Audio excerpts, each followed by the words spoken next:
Since its launch in 2005, Broad Street Review has sought to promote the exchange of viewpoints rather than any particular point of view. To that end, we welcome commentary from professionals and amateurs alike about the performing and visual arts, as well as any other field of interest to our eclectic group of contributors. The following interview was submitted to Broad Street Review, powered by Rep Radio.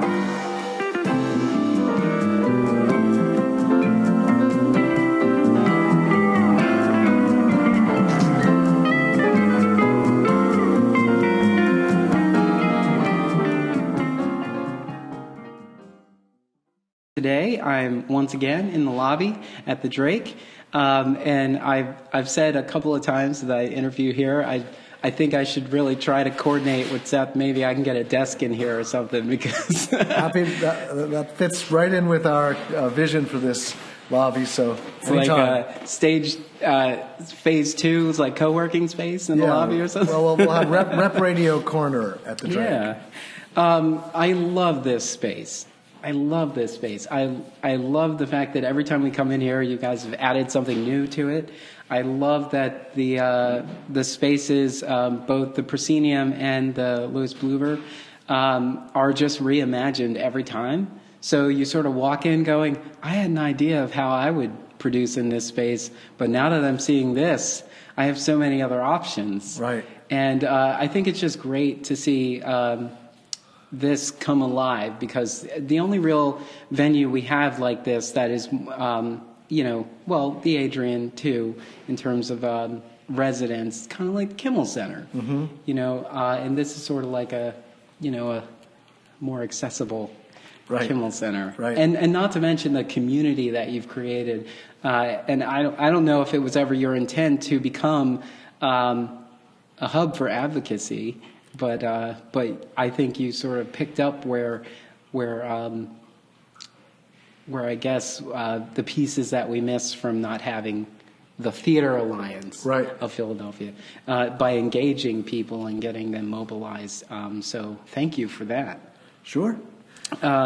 So I wanted to sit down and chat with you about this whole process, because I know that this had to be exciting and daunting at the same time, but I guess there was a part of you that just looked up and said, it's time to, go find your official home or make a new space. So tell us, let's step back, because it's a little over a year that you've been in the Drake, and let's take a little step back and talk about when you went to your office at the Adrienne and decided, I think it's time. Well, so a few years back, I think it was in the summer of 2013, almost 4 years ago, we actually had been thinking for some time that the Adrienne was ripe for some reimagining in terms of the same kinds of things that we're doing here. That is, we had not only were we in residence, and PlayPenn was working, had spent its entire history with us at the Adrienne. Simpatico had moved back to the Adrienne, and we felt that there was an opportunity to perhaps reimagine that building as a kind of hub for new work, knowing that there were other organizations there that, like the Meditation Center and the MacGuffin and Comedy Sports and so forth, that weren't necessarily part of that, but we didn't feel that they were detractors, and so we got actually a grant to explore this possibility, and midway through the process of that sort of strategic planning process, we learned that was not going to work, and mostly because of the interests of our landlord at the Adrienne just weren't in sync with ours, which is fine, but we felt that was a signal that maybe it was time, after 18 years, to consider looking for a space now that could host this vision that we had. So it was in the winter spring of 2014 that we began to poke around at considering leaving. And as we did that, we brought PlayPenn with us, Paul Meshegian and I, and some members of his board, And ours, we went and looked at some other spaces, and by the mid to late spring of that year, we determined that we couldn't find anything that was worth leaving. And we had a good deal at the Adrienne, and we had really had a good 18 years there. And we didn't want to just leave to leave. Yeah. But then we got a call from the broker, Catherine Coate, who had been helping us look for spaces, and she said, hey, I don't know if you know the Drake, but it's become available. University Arts used to be here, and you might want to take a look. And so we came over here, and when I had been here a couple times over the last 20 years, it was a dance space mostly, but it was also, because of the way University Arts set it up, you really couldn't tell how big the actual building was. So I came over somewhat skeptically. But when we came in and most of the stuff that had been put in by University Arts was taken down, it was sort of immediate that we looked up and we said, we can do this here. We can not only do what we want, we can have two theaters here. We can put one theater where the actual dance stage was and another theater where the audience used to be and something in between. So we immediately got excited about this possibility. And from that point, it was kind of a straight shot. We did this whole project in a very short time by most building planning projects. We made a bid. We weren't the only organization to make a bid for the Drake. We also weren't the only theater. But we won the sort of bid for use, I think, based on our willingness to commit to a long-term time frame.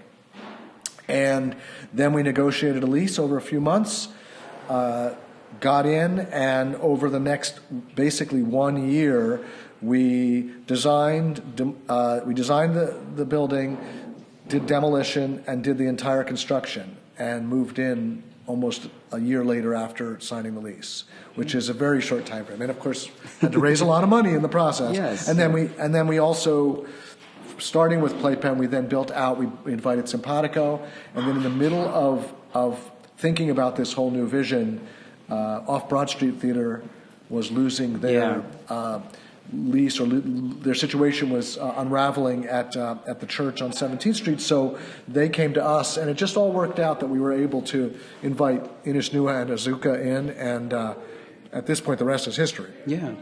That was the part that I thought was really great, because Partners for Sacred Spaces, that whole concept seemed to be picking up steam. We had quite a few organizations who were finding their homes in churches, and then sort of at the same time they were losing their spaces, because now the arts makes this space more desirable, and now somebody wants to buy it. And it's like, wait a minute. And we, in some ways, just unpack the last box. Right. And one of the reasons we decided we wanted to move to was ultimately that we wanted control over our fate. We had a great run at the Adrienne, and felt we made good work there, and felt we built an audience there, and felt we had built a brand identity there. But the one thing we never really had was any control about the experience outside of our theater space. And we wanted to be in a place where we could really control the entire experience and have responsibility for that. And when people ask me, and they have many times since we've moved in here, what is the biggest, what do you appreciate most, or what has changed the most in your psychology about being here? And that's it. When I come in the front door of the Drake here, I feel from the moment I open that door, everything here is my responsibility and under my control. I don't mean my personally, but Interacts. And that feels great, because when we walked into the Adrienne, the lobby was a shared lobby. The stairwell was a shared stairwell. All the protocols for how to deal with trash or dealing with the noise bleed and so forth was a complicated thing to negotiate with other tenants, with our landlord. Here, we decide just about everything, and it feels really good. Plus, you had interesting company over there. Yes. I mean, there was a time where the theater was in flux. The Roxy. But then you had in your time there, the comedy club had come up. Then there were restaurants sort of opening and closing. So there was a lot of changes there. Then there was like a gym. or Yeah. whatever that thing is next door to. I'll tell you, people also ask me, what do I miss most? I don't miss the building, and I don't miss, the hassles that we came to encounter there, even though we had a great time. But I really miss the block and the neighborhood. I miss the great number of small mom and pop restaurants that were cheap and accessible, and when we walked out the door of the Adrienne, there were like 20 restaurants within a block and a half in any direction. Yeah. Here, it's a very different neighborhood here. On the other hand, waffles and wedges. We have a few. We have a few. Rita's now. Yeah, and Rita's. On the other hand, what we have here is we're much more closely connected to Avenue of the Arts and to public transportation, and the space that we're sitting in is perhaps the thing I was most excited about from the beginning. At the Adrienne, we had a small shared lobby that was really not a place where people would want to congregate. It was a passing through space. This has been envisioned from the beginning. I really cared deeply that this space that we're sitting in right now, was a place that felt that welcomed artists and audiences, where you might stop in and want to just sit and work on a play here in the lobby, or have a meeting, or just sit and have a cup of coffee. And it has been playing out that way, and that's the thing that we didn't have at all at the Adrienne. We had a theater space. We even had a second theater space, and we had an office and a rehearsal space. But what we didn't have is a place where the public and artists could congregate, that was pleasant, that was welcoming, and that was sort of inspiring. And I really love this space. Yeah, back in the earlier days when I'd started my theater company, where I was just sort of dreaming and not really aware of the potential obstacles that could stand in the way of those dreams, I had said, if I ever had the opportunity, I would create a venue that has some sort of lobby that was kind of like a cafe or sort of coffee shop, and it's always open, whether we're dark or not. Right. So that way we create this community. Right. And that was my idea, like way back. Yeah. And I was walking into spaces like Wilma, for example, and saying like, this space could be really cool if we could just come in here at all times. And now you have this. Also, I spent some time in New York, and Signature Theatre. Signature is one we visited. Yep. I feel like everyone should just steal the concept of Signature Theatre, because it's such a great idea. There's so many professionals that end up parking there for an hour or two, getting some work done, and then you end up saying like, oh, that guy, he produces so and so, and that's the actress in one. That's what we want, and we felt that this space was perfectly located right in the heart of the city, easy to get to for anyone. So if you're an actor coming into town for an audition and you have a job later or something like that, stop in here. If you're a playwright and you have extra time and you want a place where you can write away from your apartment, come here. Yeah. And I think that is slowly happening. We're excited about that. I think you should create. I remember the Drama Bookshop had a program. I think it was a partnership where they would put a playwright in the window, and you could just watch them write. So you walk by and they had like a 2-hour block, and I think that'd be really cool. Come see. Well, we actually over there at the last bay of windows. We put in a bunch of outlets, and the idea is that we're going to put a ledge at some point and stools, and the idea is that people can come to the window, plug in, and write. That's great. And we did like the idea that people would be able to be seen from the outside, but also that playwrights could be looking out, because these are beautiful windows.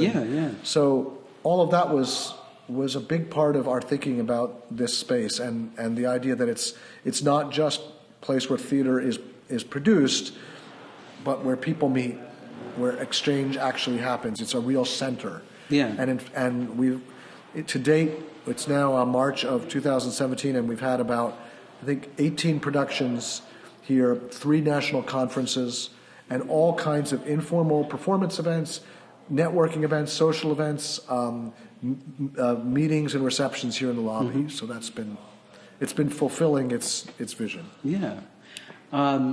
it was great to watch things evolve too, because I know, or at least I think was or at least we thought that the goal was to move in here in the fall. Correct. And things got pushed back a little bit, Mm-hmm. but there was this anticipation. We were just like, I really hope things work out. Yeah. And then in January, everything is pretty much ready to go, and you get to walk in here and you're like, wow. But then every time you come in, so you see one performance and maybe the walls aren't painted. Right. But then you come in and the walls are painted. Yep. And now there's furniture, and Yep. then there's a mural, and Yep. then all, and then all of the Interact accoutrement Yep. gets up on the walls. Yep. And then you're like, it's starting to feel like Well, and home around we here. have other big projects, things small projects and big projects, and you're right, things will evolve. Right now, we just started work on our rehearsal room in the basement, which the public won't see, but it will be a big boon for us to not have to rent a space outside of the building. We're working with Mural Arts Philadelphia to put a mural up on the side of the building, and that mural will begin. It's in the early stages of selecting the artist and then the design process, working with the neighbors on that. And whatever the design is, it's going to incorporate texts from plays by writers who have worked with us here at the Drake. That'd be great. So there's going to be a connection there. And yeah, we were originally a little disappointed that we were going to have to open before we were fully ready. Yeah. But then we thought, on the other hand, every time someone comes back, they see something evolve. There's kind of fun in that, and it's living. It's a living, breathing supposed thing, to and we're continue responding to the evolve. artists and the audiences who are coming in and saying, "Wouldn't it be great if you had X?" So one of the things we've just recently started is we got a liquor license for the Drake, and that Interact administers, and it's already just after one show been a great boon for both audiences and for us, and so. That's been something, and as I talked about the mural, the rehearsal space. How'd you get a liquor license without food in here? 'Cause So isn't there like a huge particular about liquor licenses? There is a in the city? special license available to performing arts venues of a certain seating capacity and Okay. up.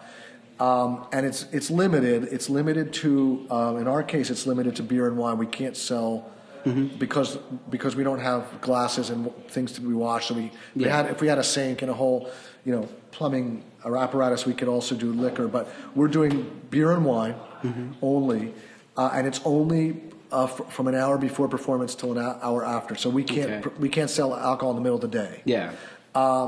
But it's still a great boon, and I'm still hoping that we will be able to sell coffee, which is not as complicated on that licensing front at all, but it's a little more complicated on how do we make it, do we import it, and so forth. I've always felt this space would be a coffee shop, like the equivalent of a coffee shop.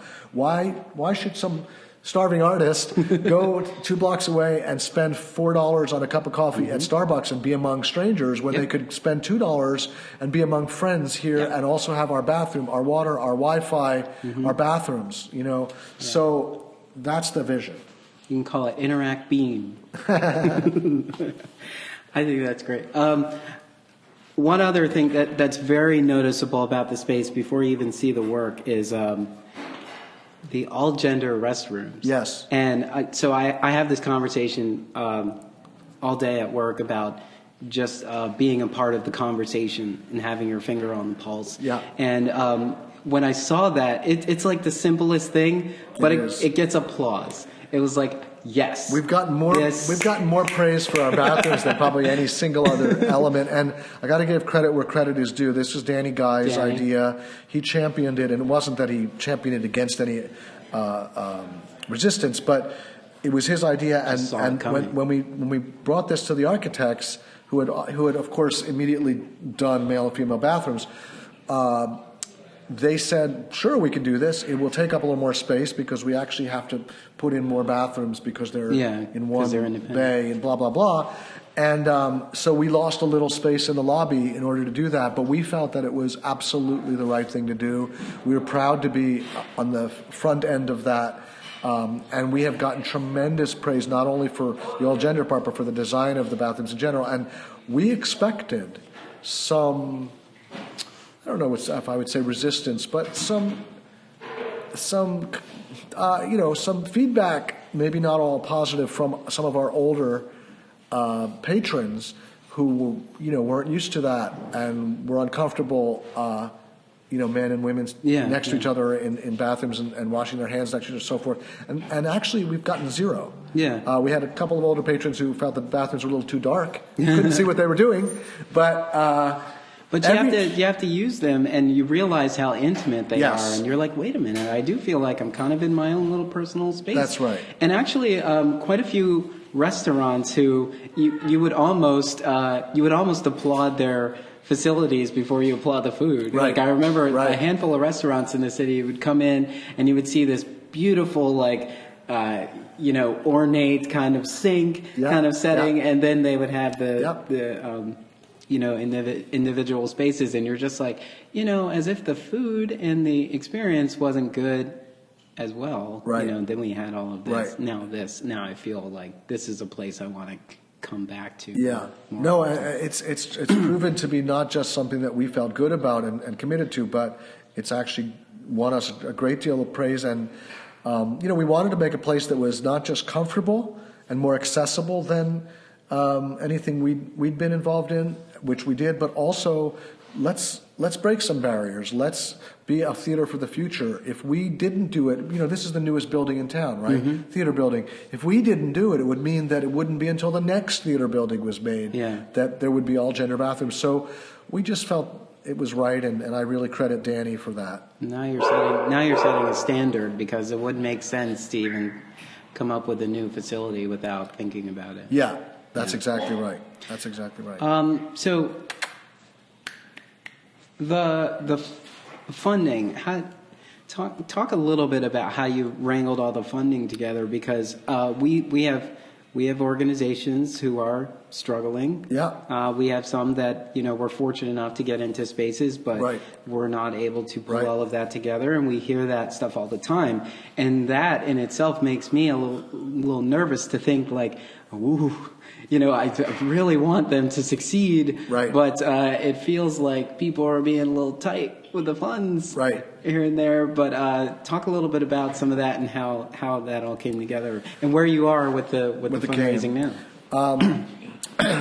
It's an interesting story in that we thought when we first came in here that this was maybe $1 million project, and $1 million to us was enormous. Yeah. It was more than a year an operating budget. We'd That's never like raised 4 mid-level theater companies. Right, budgets. that's right. So we already felt we were perhaps trying to bite off more than we could chew, but at the same time we'd gotten some encouragement. We were very fortunate that by bringing along PlayPenn early, including Leonard Haas, who was at the time their board chair, we knew that early on that there would be some support. I mean, there was genuine enthusiasm for this project, and Leonard came through in a big way for this project with Wyncote funding. But what happened actually is when we met with our contractor and really dug into what we wanted and had a design from the architect, the budget went up to $1.75 million. So it was 75% higher than we, and at that point we'd gotten enough encouragement from funders that we thought it was possible to do, but we got a little scared. But at that point we were pretty far in. We'd made some commitments, and we really couldn't just back out. So then we jump into it, and we're busy raising money. And at one point in July of 2015, it would have been, we actually surpassed our goal of $1.75 million. Congratulations. Right around the same time that we had a meeting with our architect and our contractor and determined that the budget was actually quite a bit more. And over the next couple of months, we were in great panic and scrambling to figure out what to do. We were very fortunate to get some funding that we didn't expect, but I will say that we've now raised $2.85 million out of what ended up being a $3 million budget. Yeah. $3 million includes a $300,000 cash reserve that we're hoping to secure by the end of this. But of that $2.85 million that we have actually raised, almost all of it came from sources we already knew and had relationships with. Oh, great. And they were a handful 25 to 30 individuals and organizations that really stepped up big time. There were only a couple of big gifts that came from sources that we didn't really have any connection to, we didn't have any expectation of getting. And it's about $400,000 out of the $2.85 million that we really had no way of expecting. So it goes back to the old wisdom of fundraising. You always have better chance with those who already know you, as opposed to expecting money from those who don't.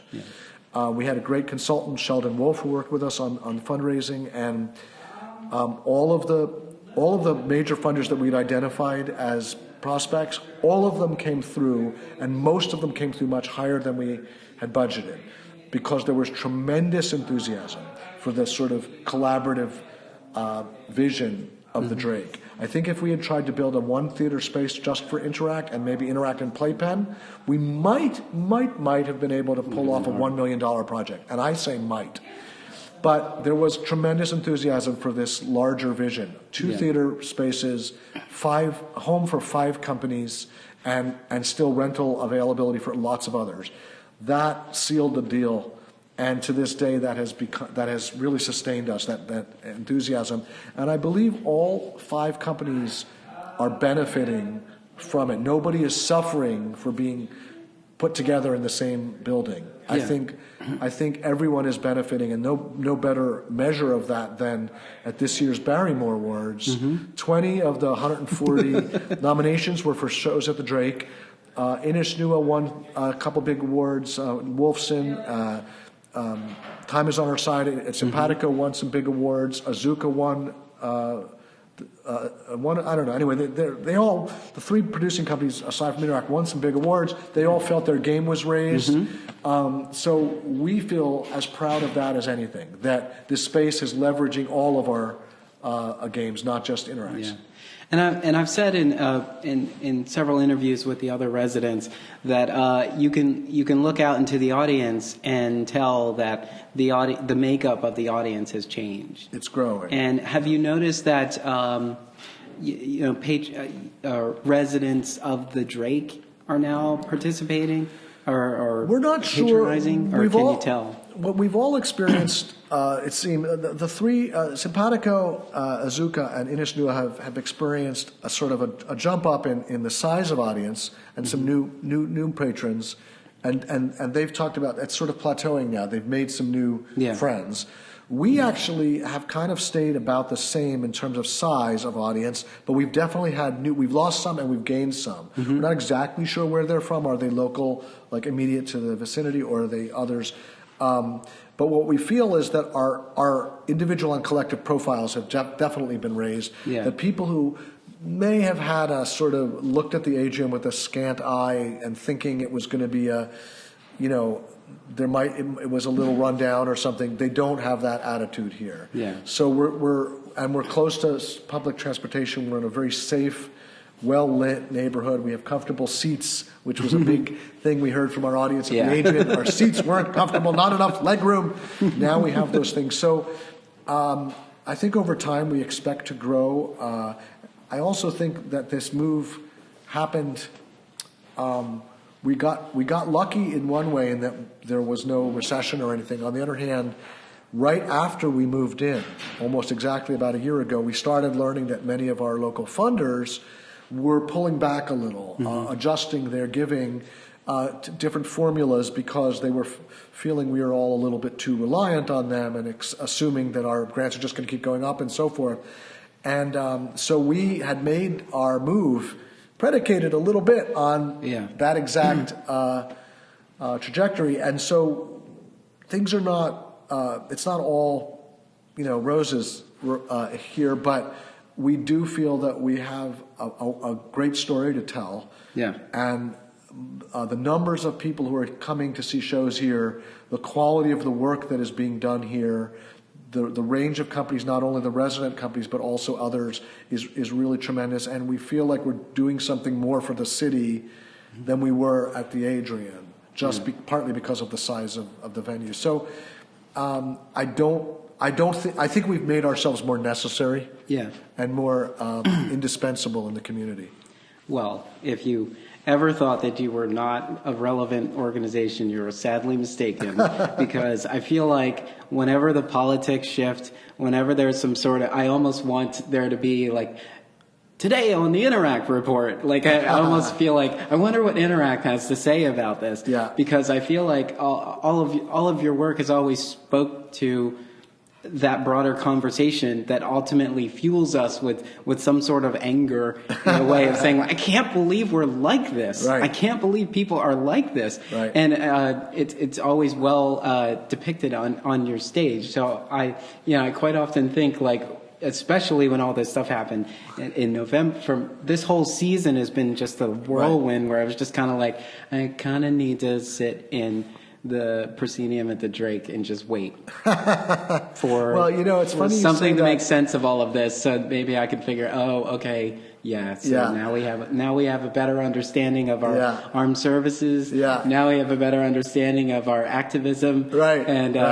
what's coming up next. We have two plays that in very different ways deal with our relationship to immigrants, both who are already here and who are trying to come here. So both of our next two plays are really different just by virtue of what happened in the election.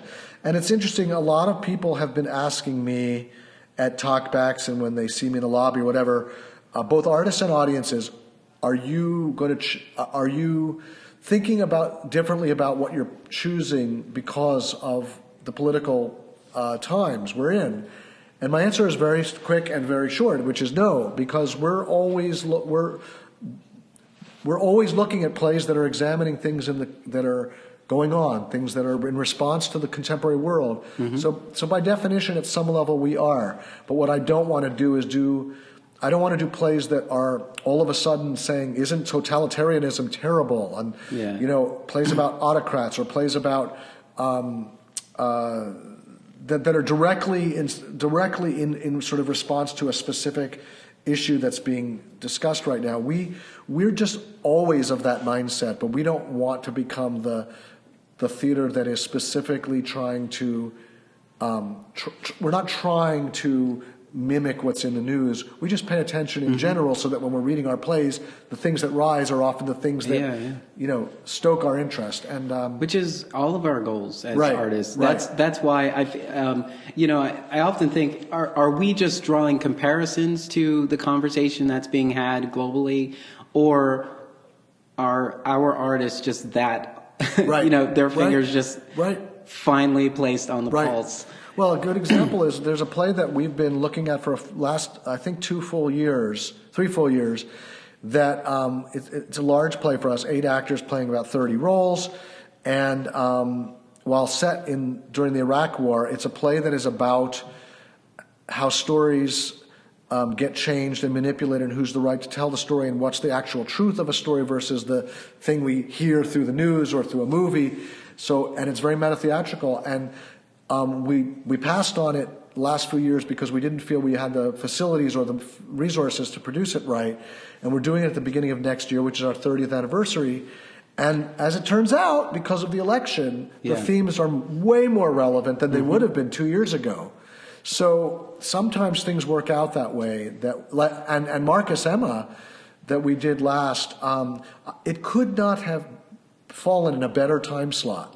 We were capturing it. Our first preview was on the day of inauguration, and we could not have asked for an audience hungrier for the subject matter that we were putting forward and the questions that we were putting forward with that play. If it had gone 3 months later or 3 months earlier, it would have been a different experience. And as it happens, the only reason it was in that slot is because of artist availability, not because we thought someone would win the election and a certain thing would be needed at that time. It just happened to be in there, and we lucked out. But that's what happens when you do plays that are all about contemporary issues and ideas and stories. They often sync up with what's going on in the world. What is your favorite production at the Drake so far that Interact has produced? And I say that because when we think about the main stage at the Adrienne, it was a good space. You made great use of it. You always had the accent of that wall, which always played a good part. in there, but you have height here. We do. So you're able to do things that are much different. And I remember, so I didn't, I was fortunate enough to have a backstage tour at the Richard Rodgers Theater, and I didn't put this interview out, but I interviewed the company manager, or I talked to the company manager of Hamilton, and he said what they love about this space is the height. Yeah. And it makes a big difference here. No question. And once we walked in here this season to see Grounded, it was kind of like, wow. Yep. Or even last season for the Nether, it was like, what? Well, those are the two plays for different reasons. I directed the Nether, so I'm very personally invested in it. I thought we did a great job with it, but it really did showcase what we could do here that we could never have done at the Adrienne. And we would have looked at this play for the Adrienne if the timing worked out. We just would have done it differently. We would have focused in a different way. But I was so happy to be able to do it the way we did it here, and to have the team that we pulled together for it. I'm very, very proud of that show. And Grounded is another one. You walked into the space, and Nick Embry's gorgeous set. I mean, that would have been cut off midway up, that sort of. I don't remember what it was called, geodesic dome. It was a quarter of a geodesic dome, and you would have cut off, a third of the top of that at the Adrienne. Yeah. And so we're able to do things here that have a little bit more sense of scale, and we're trying to take advantage of that. The question is, what do we do when we want to minimize that and accomplish the intimacy that we always had at the Adrienne? And so we feel we can do that too, by pulling down the stage feel, but to be able to go as high as we have. I mean, we're literally 50% higher here than we were at the Adrienne, and that's magic to us. Do you have and no pillars? No pillars. We're not working around obstructive pillars. Oh yeah, that's right. Do you have the lovable ambiance of trash trucks? Here's what I'll say about that. I mean, I've never noticed them in obviously, here. The noise factor it's also magical here. We don't have the improv groups above us, and we don't have the trash outside or someone drunk or getting an argument outside or whatever. All that said, and those are really wonderful things, to not have noise bleed and to have height and so forth. The Adrienne, what it did have is warmth and character. And I think audiences had really, really positive experiences in that space. Yeah. And despite the sometimes brutal noise from above, despite other limitations. So do I miss it? I don't miss it because I feel like the trade-off was in our favor. Yeah. Obviously, we wouldn't have moved without. And we've designed these spaces to our specifications. But the Adrienne had something special, and it started with the Wilma, and then we took it over, and there was a reason we moved in there. It's a great neighborhood theater, great, and but we feel like we just have more versatility here. Our artists, our designers in particular, are out of their mind. Love to play. Lighting designers, sound designers just feel so much more flexibility. Plus, the space was designed with their input, so.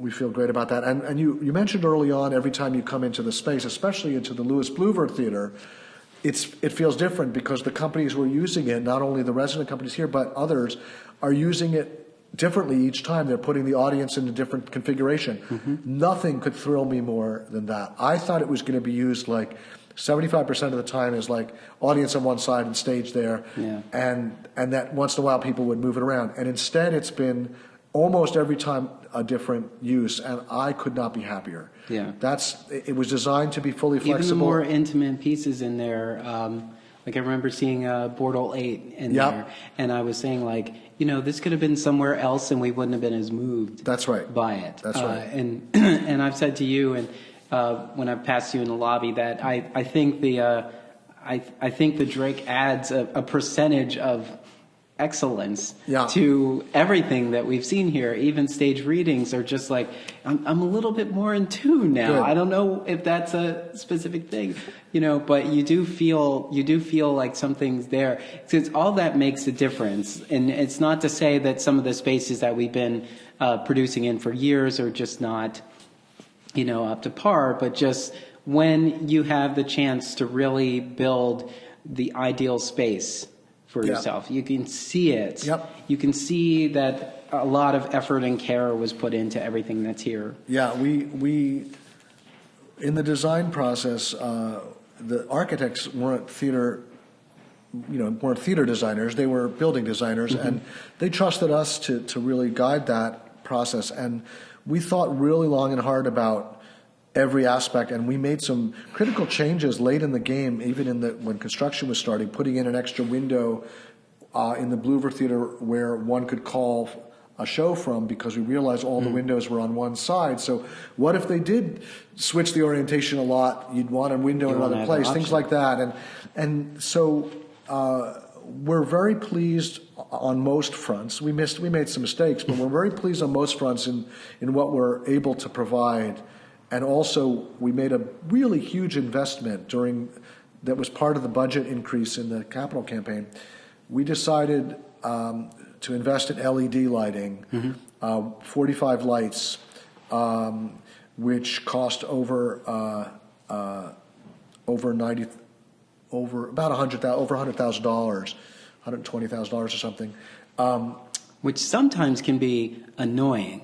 Right. Sometimes LEDs are just, too intense. Right. Well, but part of it is that we're in a bigger space, so we have more throw room and that kind of thing. But we invested in them for two reasons. One, it is the wave of the future, right? We wanted to like the bathrooms, we felt like this was an opportunity where chances are we're not going to do it again. Yeah. Let's put it into our capital campaign. But the other reason was they're so much more affordable once you buy them on the utilities. So our utilities here are about on par, maybe even lower than they were at the Adrienne, even though we have more instruments and running two theaters fully, because we bought 45 LEDs, and that's just keeping not only the electric cost on the lights themselves, but on the HVAC to cool the spaces with all those hot incandescent lights. So we made some decisions like that we're really proud of and that cost us up front, but now that we've paid for them, we feel it was the right decision. Great. Interact in 5 years.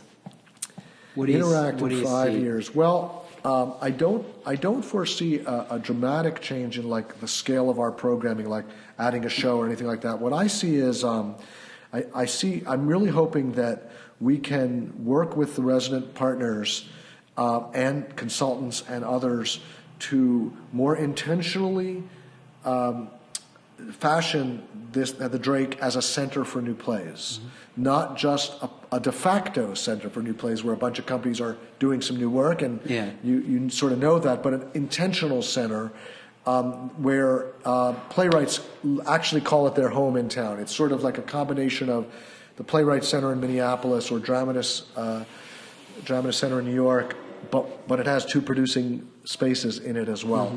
And that's my goal. I would love to have some more resident partners. I would love, for instance, to have a musical theater company that was devoted purely to developing and producing new musicals.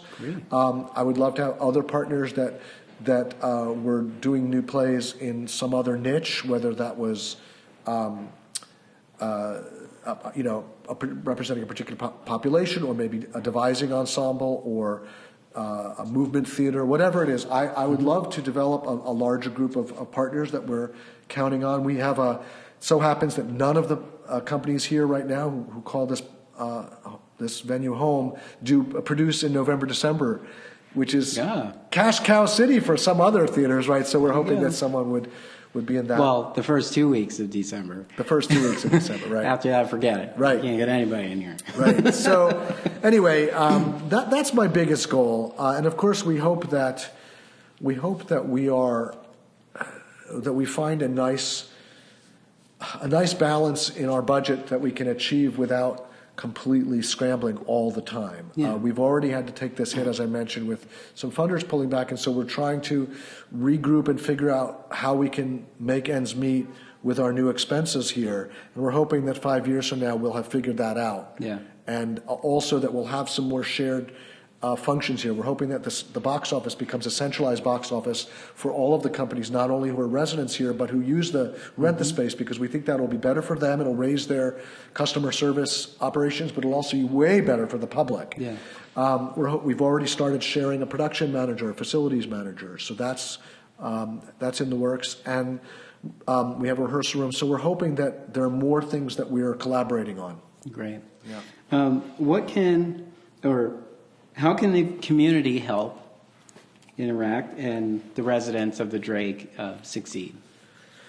Well, the simplest way is to come see our work, be a patron, because your patronage matters more than anything else. It's why we do what we do. When you buy a ticket, you're helping to keep us afloat, and you're helping keep new work alive and quality productions at a high level. Donating is always great. That's an additional way, though. We'd rather you come see the work. If you're choosing between giving $25 or spending $25 on a show, come see the show. Okay. Giving would be my next thing. And then the third would be, spread the word. If you have a good experience here, even if maybe the play wasn't your cup of tea, or you like one company's work more than another company, whatever, if you feel like you have a good experience at the venue, tell others to come and try it out. I think that one of the things that Interact and the 4 resident companies here sometimes suffer from is because of our size or lack thereof. We don't have the reach that some of the larger companies have. We don't have marketing departments and giant telemarketing offices and so forth. We operate on very minimal resources, and so a lot of people just have never heard of us, or if they've heard it, it's been very, very scattered and not strong. So we want people to try us out. Come to the venue, see a show. Come to the other venue, see another show. Yeah. Try all of us out. We think that there's something here for everyone, and we think that the quality here is really high. My first interview with you was for the elaborate entrance of Chad Deity. I remember it well. And while I've interviewed many of your artists, it was great to return and chat with you again. I've been trying to do this for quite a few years. Well, we're glad to have. I'm glad. To do it again. I've started a new thing where I'm trying to meet with artistic directors to talk about their whole season at the very beginning, and I'd love to come back and chat with you about next season. We'd love that. And I would definitely come to see the next 2 shows. We have You For Me For You. You For Me For You from this Friday, March 24th to April 16th, and then the world premiere, National New Play Network rolling world premiere of How to Use a Knife by Will Snyder, that's running May 27th through June 19th, in rep with another NNPN rolling world premiere of a one-person play called Dogs of Rwanda by Sean Lewis, starring Dan Hodge. So, come on out to see any one of those or all of those shows. Great. And then come back to our 30th anniversary next year. Yes. It's been a pleasure to chat with you. Take my ideas to heart. Interact Bean, Rep Radio Studio in the lobby, maybe. Happy to listen. If you want to do all your interviews here, we'll make it I would love to do that. We're happy to support that. This is a great space. Thank you so much for chatting with me. It's always a pleasure. Thank you. This podcast is brought to you by Broad Street Review, the website where art and ideas meet. Since 2005, BroadStreetReview.com is the place knowledgeable Philadelphians turn for honest, independent, and passionate criticism and commentary about Philadelphia's dynamic arts scene. Join the conversation. It's free. You can reach Broad Street Review online at BroadStreetReview.com. Follow us on Twitter at Broad Street Review, and like us on Facebook. To show your support for this podcast and our Philadelphia area arts coverage, please go to BroadStreetReview.com and click the button at the top of the page that says Contribute. Thank you for helping to keep the conversation going.